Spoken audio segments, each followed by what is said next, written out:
조간 브리핑입니다.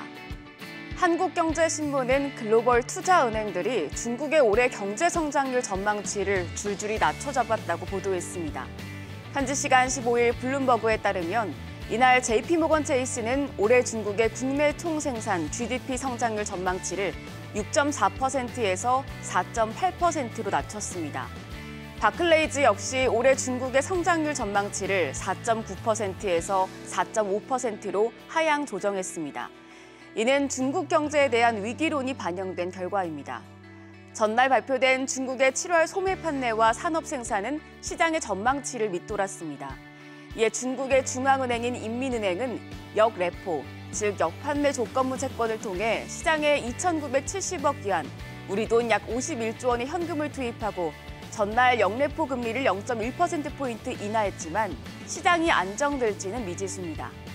바클레이즈는 소비와 주택, 수출과 신용지표가 실망스러운 가운데 효과적인 부양책이 없다고 밝혔습니다. 동아일보는 중국 경제의 위기감이 갈수록 고조되면서 한국 경제의 차이나 리스크가 커지고 있다고 보도했습니다. 대형 부동산 개발업체인 비구이 위안에 이어 국유 부동산 기업인 위안양이 이자 2,094만 달러를 지불하지 못하자 디폴트 위기가 몰려 시장의 불안을 증폭시키고 있습니다. 중국 경제의 핵심 축인 부동산 시장이 계속 흔들리면서 경제 전반에 큰 악영향을 미칠 수 있다는 경고가 나옵니다. 노무라 증권은 최근 보고서에서 부동산 신탁 상품에 잇따른 디폴트는 부의 효과, 자산 가치가 소비에 미치는 영향을 통해 경제에 상당한 파급 효과를 야기할 수 있다고 분석했습니다. 중국 부동산발 위기는 한국 경제에 큰 악재가 될 수 있습니다. 한국은 올 초만 해도 중국 리오프닝 효과로 하반기 수출 회복을 기대했지만 중국의 경기 부진이 길어지자 국내 실물 경제 지표도 타격을 받고 있습니다. 특히 대중 수출은 지난해 6월 이후 14개월 연속 감소세를 나타냈습니다. 계속해서 동아일보는 은행 주택담보대출금리의 기준이 되는 코픽스, 자금 조달 비용 지수가 석 달 만에 하락했다고 보도했습니다. 전국은행연합회에 따르면 지난달 신규 취급액 기준 코픽스는 3.69%로 6월보다 0.01%포인트 떨어졌습니다. 이는 코픽스 산정에 가장 큰 영향을 미치는 정기예금 금리가 이날 기준 5대 은행에서 3.5%에서 3.85%로 지난달 17일보다 상단이 소폭 하락한 결과로 풀이됩니다. 다만 이번 코픽스 하락을 두고 금리 방향성을 판단하기는 이르다는 지적이 나옵니다. 하락폭이 미미해서 소비자들의 체감도 크지 않을 것으로 전망됩니다. 중앙일보는 현대차그룹이 GM의 인도 현지 공장을 인수, 연산 100만 체제를 갖추고 퀀텀 점프를 노린다고 보도했습니다. 현대차는 현지 시간 16일 현대차 인도 법인이 미국 GM이 보유한 GM 탈레가운 공장을 인수하는 본 계약을 맺었다고 밝혔습니다.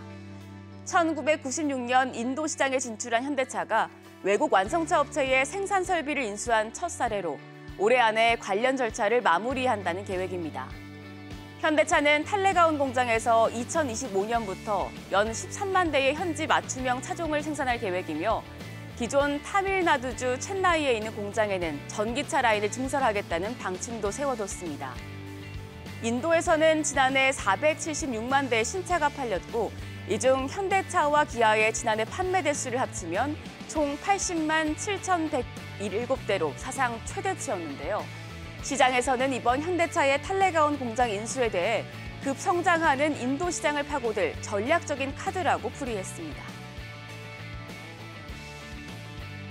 마지막으로 동아일보는 아르헨티나가 초인플레이션 상황을 겪고 있다고 보도했습니다. 아르헨티나의 7월 소비자 물가가 지난해 7월보다 113.4% 올랐습니다. 고공행진하는 물가 때문에 자고 일어나면 물건 가격이 오르니 가격표가 무의미해졌습니다. 적지 않은 상점주의는 정찰제를 폐기하고 칠판과 종이 등에 매일 새 가격을 적고 있다고 하고요. 인접한 우루과이와 칠레 등에서는 미 달러로 환산했을 때 자국보다 물가가 훨씬 저렴한 아르헨티나로 원정 쇼핑을 나서는 일이 일상화됐습니다. 지난해 8월만 해도 아르헨티나의 소비자 물가 상승률은 78.5%였습니다. 이후 꾸준히 상승해 올 2월 100%를 넘어섰고 6개월 연속 이 추세가 이어지고 있는데요.